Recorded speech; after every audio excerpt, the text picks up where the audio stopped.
So I'm doing my lesson today on the impact of World War II and the effect that it had on the lives of American citizens, the way it made them act, socially, economically, just as an entire nation.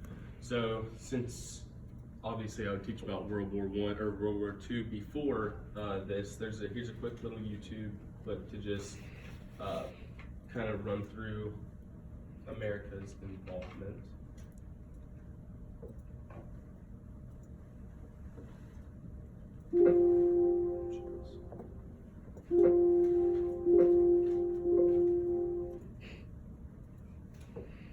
August, Allied troops landed in the south of France to little resistance. On one beach, all they found was a Frenchman handing out champagne. Paris was liberated, and the Germans were pushed out of France as the Allies entered Belgium. In the Far East, the Allies started to push the Japanese out of Burma, as the Americans launched a two-pronged offensive in the Pacific. In the south, General MacArthur led the push to liberate the Philippines, while General Nimitz oversaw the brutal island-hopping campaign. American forces had to make hard-fought landing after hard-fought landing on fiercely defended small islands as they moved steadily towards the Japanese mainland. The Japanese believed that the greatest thing a person could do was to die in battle, and the most dishonorable act was to surrender. As a result, they fought ferociously to the very end, and the closer the Americans got to the mainland, the more ferocious the resistance became. In February 1945, the Americans captured the island of Iwo Jima, and an intense firebombing campaign of Japan's wooden cities began. The Allies suffered some setbacks trying to liberate the Netherlands, but they were making progress and were now threatening the industrial heartland of Germany. Hitler's health, both mentally and physically, was rapidly deteriorating. Things were looking bad, and he was desperate. He said, "We need to turn this thing around, and I have just the trick. Remember a few years back when we blitzkrieged through the Ardennes and trapped the Allied forces in Belgium? Well, I'm going to do the exact same thing. Again." He gathered his forces and tried to pound them through the Ardennes. He used up the remainder of Germany's strength and resources, and he managed to create quite a nice bulge. He also trapped some American forces in the Belgian town of Bastogne. The Germans sent the trapped Americans a message saying, "Surrender or be annihilated." When it was read out to the commanding officer, he said, "They want to surrender? No, sir, they want us to surrender." Nuts! And that's what they sent off as their official reply. General Patton's Third Army then managed to break the siege from the southwest, and the Germans were pushed back. Hitler's last-ditch attempt had failed, and what followed was a total collapse of the German forces. The Allies pushed into Germany from both sides. The Soviet Union took Warsaw and kept pushing to Berlin. In his bunker, Hitler realized all hope was lost. Berlin fell, and with it, Hitler's dreams of a great German empire. Two of the Axis nations had been knocked out. One to go. The Americans began their assault on Okinawa, the last island before they would reach the Japanese mainland. The desperate Japanese fought hard, launching kamikaze attacks on the U.S. ships. The citizens of Okinawa suffered through the terrible fighting, but in 2 months, the island was captured. The Allies now had to make a choice. Either continue the devastating struggle up the Japanese mainland, or they could try to coerce the Japanese into surrendering now. In July, the first successful atomic bomb test took place in New Mexico, and the destructive weapon was ready for use. America and the UK were also seeing the Soviet Union not so much liberating as occupying its captured territories, and so they wanted to put on a show of force. On August 6th, the A-bomb fell on Hiroshima. Then, on the 9th, Nagasaki. The cities were reduced to rubble, and for the people living there, it was a terrible fate. But for the Allies, it achieved their main aim. In September, the Emperor announced Japan's surrender, saying the war situation has developed not necessarily to Japan's advantage. After 6 years, war was finally over. The Allies occupied Japan for 8 years. The Emperor was allowed to keep his position, but General MacArthur made sure this picture was printed in the Japanese press to display to the Japanese people that their emperor was not the divine, powerful being they had believed. Germany was divided between America, the UK, France, and the Soviet Union. In 1949, the Allied sectors were united into West Germany. The Second World War had been more terrible and destructive than the first. In its aftermath, two major superpowers with two very different ideologies had come out victorious, and the tension between the two of them would create a new kind of war. A very, very cold one. Wow, Churchill, that looks just like me. And your app is doing... Okay, so like it said, the United States and the Soviet Union came out on top of both of those wars, or in that war. So they were both up-and-coming superpowers, and when you get bored with your time and you see yourself as the best, you kind of want to take action to that. So, and this is how, like, the war had an effect on them. So, everyone can go to the answers on here. Where does America rank globally in literacy? This is all going to come together in a minute. It's just not a squirrel moment.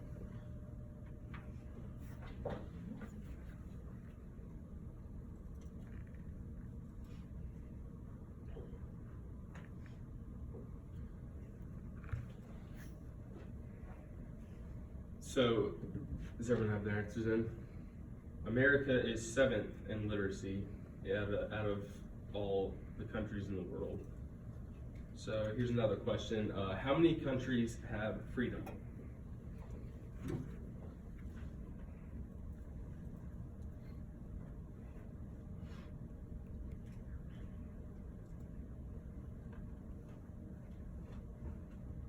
So this one is actually D. 187 countries in the world out of 207 have different values and different freedoms that they exist. So where do Americans rank globally in life expectancy?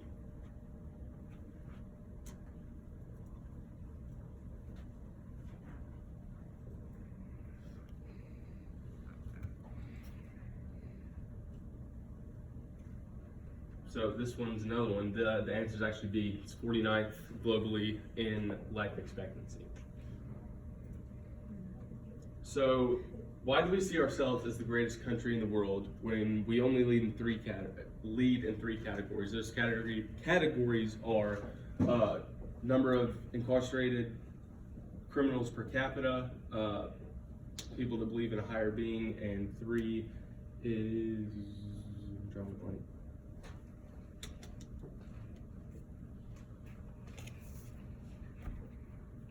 Oh, defense spending, where we're number 1, and then the next 26 don't spend as much, and 25 of those next are allies to us, but we spend that much on defense spending. So this is like up for discussion. Why do we see ourselves as the greatest country in the world and refer to ourselves as that?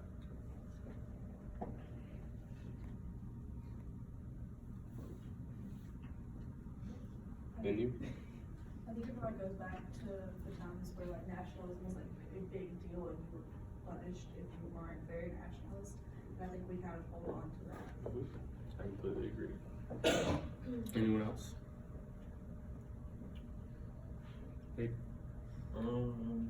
Probably just because as of like as today's times, just some of the technology and things that we have, a lot of the other countries don't.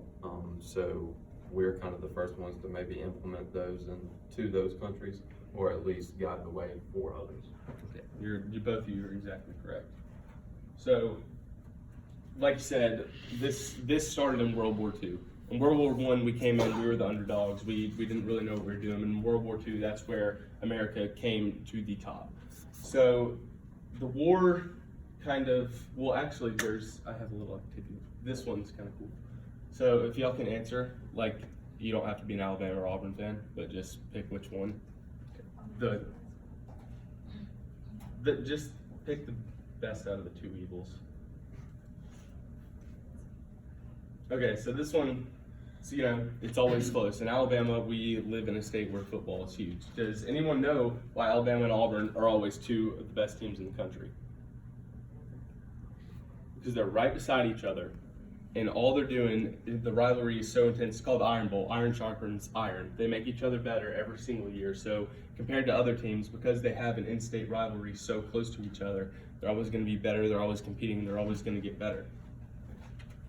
So with that, that's what the United States citizens were doing. After the war, they'd all banded together to fight this one person, and everyone was just making each other better. It was for America. Everything they were doing was for their country. It wasn't for their own deal. So the war brought the return of prosperity.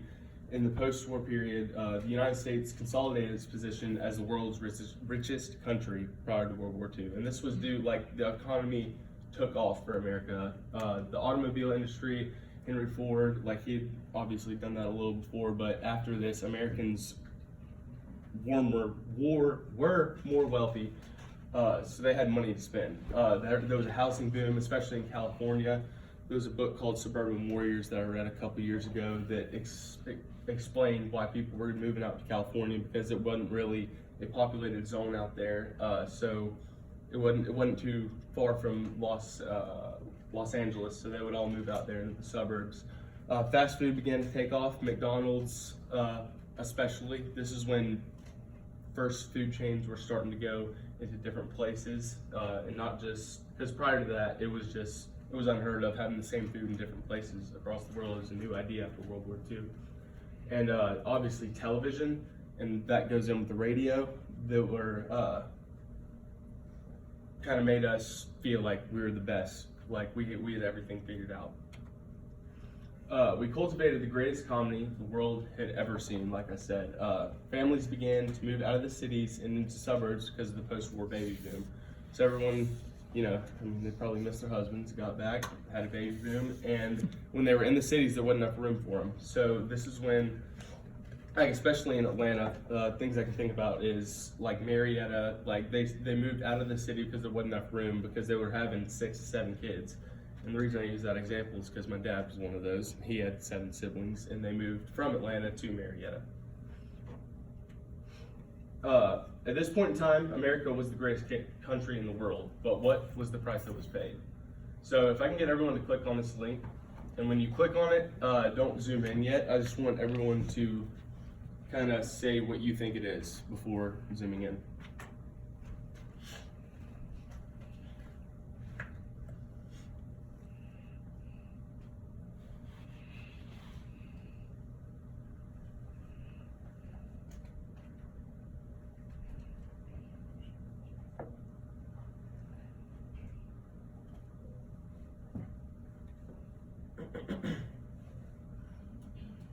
So mine's not loaded yet, but I see some of y'all's are. Any guesses as to what it is?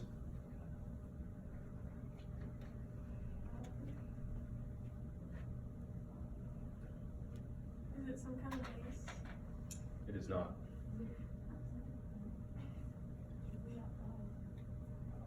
So you see how it's kind of just in this cross-platform. Okay, everybody can go ahead and go and zoom in. And then if you have a little dude right here, try and drag them to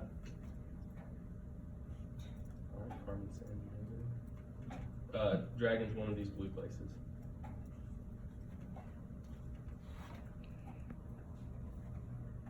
And this is actually in Belgium.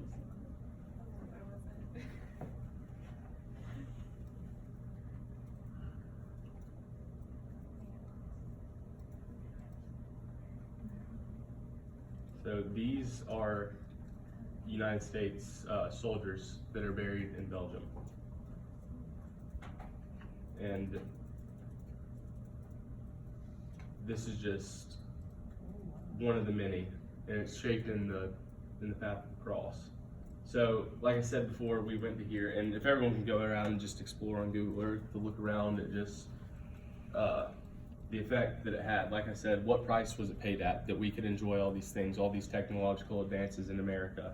And the reason I think they were so into the country is because they realized and they knew the people that were dying, and they knew what effect that it had on, like, to their lives.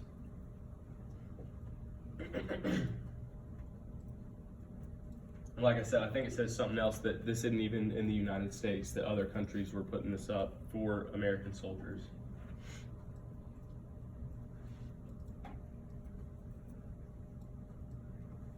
So if I can get everyone to go back to Pear Deck real quick.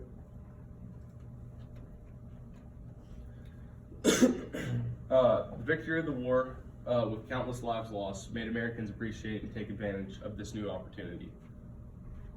Like I said, we define ourselves as Americans, not as a political party, color, skin, or gender. We fought war for moral reasons. We waged war on the poverty, not on poor people. We cared about each other. We didn't beat our chests and say, like, I'm a better country than you. But like I said, we just kind of stuck to ourselves and made ourselves better. We cherished intelligence. We didn't belittle it. We made unheard of scientific and technological advances. Like I said, the atomic bomb was one of those things. Television, just numerous artists that appeared after World War II.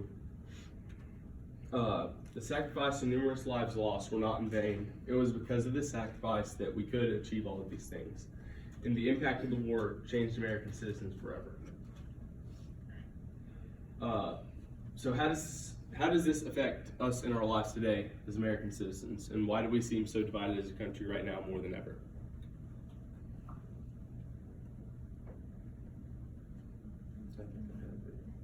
Yeah, you can type in right now. So why do we feel more divided as a country now than ever, even though we know these things?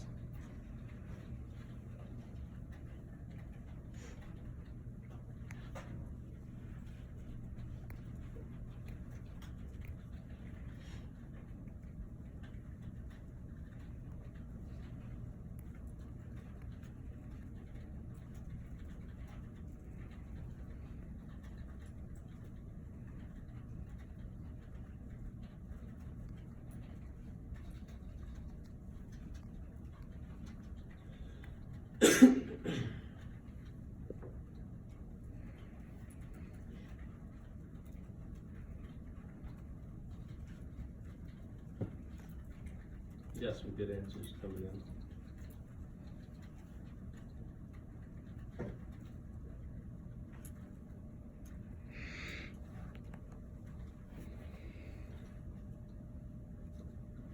So a lot of things that I'm seeing is that we don't hold to these morals anymore.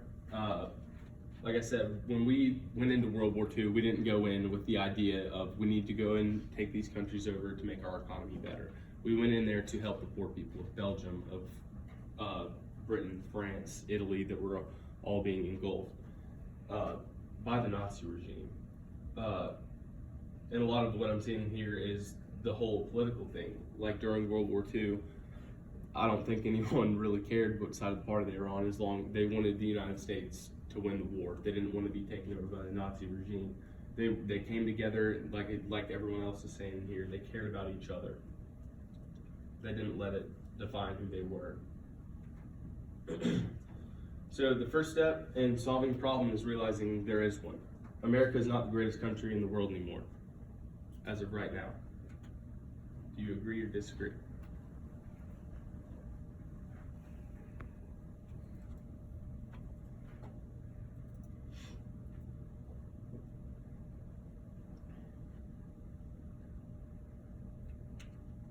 But it can be.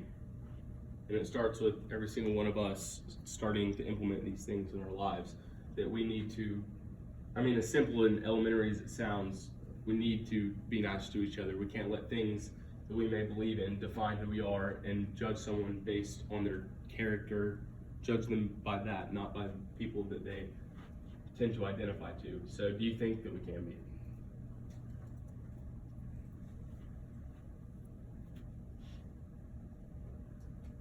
Well, that's good to hear. So one kind of the next thing I want to do real quick is draw or type 2 things that you learned from the lesson today.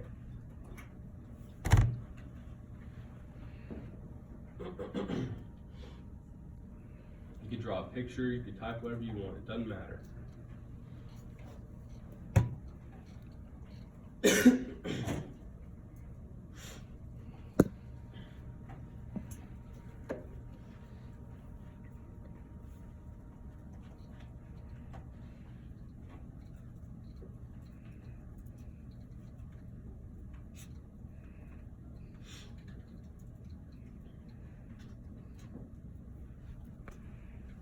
Like that.